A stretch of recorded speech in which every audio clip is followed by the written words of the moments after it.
नमस्ते दोस्तों, स्वागत है आपका एक और नए वीडियो में। आज हम बात करेंगे वेडनेसडे के सीजन 2 के बारे में। जैसा कि आप सब जानते हैं कि इसका सीजन 2 का पार्ट 1 रिलीज हो चुका है, जिसमें है 4 एपिसोड्स। पार्ट 2 भी जल्दी ही सितंबर के फर्स्ट वीक में रिलीज हो जाएगा। पर आज मैं बात करूंगा पार्ट 1 के पहले एपिसोड के बारे में। बाकी एपिसोड्स को भी मैं जल्दी ही एक्सप्लेन करने का ट्राई करूंगा और अंत में हम बात करेंगे कुछ थ्योरीज पार्ट 2 से रिलेटेड कि हमें पार्ट 2 में क्या देखने को मिलेगा। तो चलिए शुरू करते हैं। एपिसोड 1 की शुरुआत होती है जहां से सीजन 1 खत्म हुआ था और हमें पता चलता है कि वेडनेसडे को कोई स्टॉक कर रहा है। अब कहानी आगे बढ़ती है और हम देखते हैं कि वेडनेसडे अपना स्कूल हॉलीडेज एंजॉय कर रही है। उसने अपनी नॉवल भी कंप्लीट कर ली है और बहुत सारे वेडनेसडे वाले कारनामे भी किए हैं। सीन शिफ्ट होता है और हम देखते हैं वेडनेसडे कैंसस सिटी में है, जहाँ पर वो एक बेसमेंट टाइप रूम में हॉस्टेज है। कहानी शिफ्ट होती है 6 हफ्ते पहले, जहाँ वेडनेसडे गूडी की किताब से अपनी पावर्स को मास्टर करना सीख रही है। अब वेडनेसडे अपनी पावर को मास्टर करना सीख ले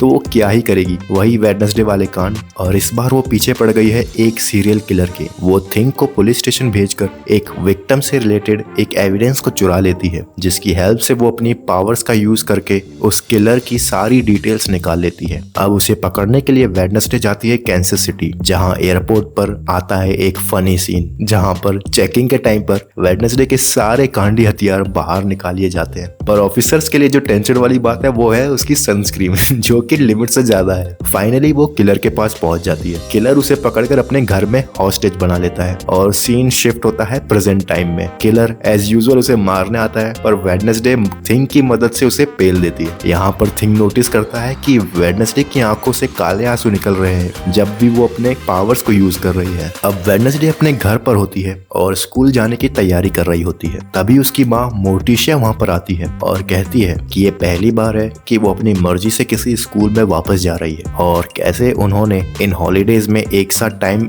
नहीं बिता पाए। पर वेडनेसडे एज यूजुअल वो गूडी की किताब में अपने काले आंसू के बारे में खोजती है पर उसे कुछ नहीं मिलता। सीन शिफ्ट होता है जहां पर वेडनेसडे के पेरेंट्स उसे और उसके भाई पग्सली को नेवरमोर एकेडमी ले जा रहे होते हैं। पग्सली ने भी अपने अंकल फेस्टर की तरह ही लाइटनिंग वाली पावर डेवलप कर ली थी, तो उसको भी उन्होंने नेवरमोर एकेडमी में एडमिशन करवा दिया था। रास्ते में चलते चलते ये फैमिली पग्सली की पावर से एक एक्सीडेंट भी करवा देते हैं। उसी से पता चलता है कि ये पूरा का पूरा परिवार ही सटका हुआ है। अब एक आदमी चुपके से एक कपल की फोटो ले रहा होता है। एक कपल का अफेयर चल रहा था और किसी ने इनकी जासूसी पर इस आदमी को लगाया था कि तभी वहां पर आ जाती है एक रेवन बर्ड, जिसकी एक आंख लाल है और एक आंख डैमेज है। अब रेवन बोले तो जैसे कि अपने घोस्ट सीरीज वाले भाई बोलते हैं, डैम दैट रेवन बर्ड। और यहाँ भी परंपरा, प्रतिष्ठा और अनुशासन को फॉलो किया है इस रेवन बर्ड ने और ये रेवन बर्ड उस आदमी को मार देती है। मरने से पहले ये आदमी किसी को फोन करता है और बताता है कि उसे पकड़ लिया गया है और सारे सबूत उसको उसकी डेस्क पर मिलेंगे। सीन शिफ्ट होता है और अब वेडनेसडे पहुंच चुकी है नेवरमोर एकेडमी, जहां पर वो बन चुकी है सेलिब्रिटी। पर अपनी वेडनेसडे को तो चाहिए सिर्फ शांति और गम, तो बियंका आकर उसे इन स्टूडेंट्स की भीड़ से बचाती है। जी हाँ, बियंका और वेडनेसडे का मैटर सीजन 1 के एंड में ही सॉल्व हो चुका है और अब वो दोनों इवन है। और हम मिलते हैं नेवरमोर एकेडमी के नए प्रिंसिपल बैरी डॉट से। वो वेडनेसडे को बताते हैं कि वो एक पुरानी आउटकास्ट प्रथा को वापस से ला रहे हैं, जिसे फाउंडर्स पायरे कहते हैं। ये एक बहुत बड़ा बॉनफायर होता है और वो चाहते हैं कि वेडनेसडे उसमें स्टूडेंट ऑफ ऑनर बन के आए। पर वेडनेसडे एज यूजुअल मुझे फर्क नहीं पड़ता। वेडनेसडे अपने रूम पर पहुंचती है जहां पर वो अपने रूममेट से मिलती है एनिड उसे देखकर बहुत खुश होती है और वो एक दूसरे को गिफ्ट्स भी देते हैं और वो कुछ आपस में बातें करते हैं। उससे हमें पता चलता है कि पब्लिशर्स ने वेडनेसडे की किताब में कमियां निकालकर उसे पब्लिश करने से मना कर दिया है। तभी एजेक्स वहां पर आ जाता है पर एनिड उससे छुपने लगती है। वेडनेसडे एजेक्स को वहां से भेज देती है और एनिड बताती है कैसे अब वो थोड़ी कंफ्यूज है एजेक्स को लेकर। वेडनेसडे को एज यूजुअल वो अपने रूम का एक दरवाजा खोलती है जिसमें से एक तीर निकलता है। उस तीर पर वेडनेसडे की फोटो होती है जब वो प्रिंसिपल डॉट से बात कर रही थी। वेडनेसडे उस फोटो की मदद से अपने स्टॉकर को ढूंढने की कोशिश करती है पर उसे कुछ नहीं मिलता। सीन शिफ्ट होता है पग्सली एडम की तरफ, जहां पर वो अपना रूम सेट कर रहा होता है। यूजिन उसका रूम पार्टनर होता है। पग्सली उससे दोस्ती करने की कोशिश करता है, पर यहाँ यूजिन उसे ये कहकर मना कर देता है कि उसके बहुत सारे दोस्त हैं और वो पहले उसे देखेगा फिर सोचेगा कि वो दोस्ती करनी है या नहीं। सीन शिफ्ट होता है और यहाँ पर वेडनेसडे अपनी फैमिली के साथ प्रिंसिपल डॉट से कुछ बातें कर रही होती है। यहाँ पर प्रिंसिपल उन्हें बताता है कि जेवियर के पिता ने ये स्कूल छोड़ दिया है और जेवियर का भी उन्होंने स्कॉटलैंड के राइकनबैक अकेडमी में एडमिशन करवा दिया है। तो प्रिंसिपल मोर्टिशिया एडम्स को जेवियर के फादर वाली पोस्ट लेने के लिए एडवाइस करते हैं। वो उन्हें उनका रूम भी दिखाते हैं जहां पर पहले थॉर्नहिल रहा करती थी। मोर्टिशिया वेडनेसडे के एक्सप्रेशन देखकर ये कहती है कि अगर वो नहीं चाहती तो वो यहाँ नहीं रुकेगी, पर वेडनेसडे इग्नोर करती है और यहाँ हमें पता चलता है मोर्टिशिया के बहन ओफिलिया के बारे में। वेडनेसडे वहां से निकलकर जंगल में चली जाती है जहाँ उसे पुलिस दिखती है जो उसी डिटेक्टिव की लाश को इन्वेस्टिगेट कर रहे होते हैं। वहाँ वेडनेसडे को पता चलता है कि गैल्पिन ने पुलिस की जॉब छोड़ दी है और वो अब उस डिटेक्टिव के साथ मिलकर केस पर काम कर रहा है जिसमें उसे लगता है कि आउटकास्ट पर कुछ बहुत बड़ा खतरा आने वाला है। वेडनेसडे से पूछती है कि वो कब से आउटकास्ट की फिक्र करने लगा, जिसका जवाब गैल्पिन उसे देता है कि अब उसका बेटा भी अब एक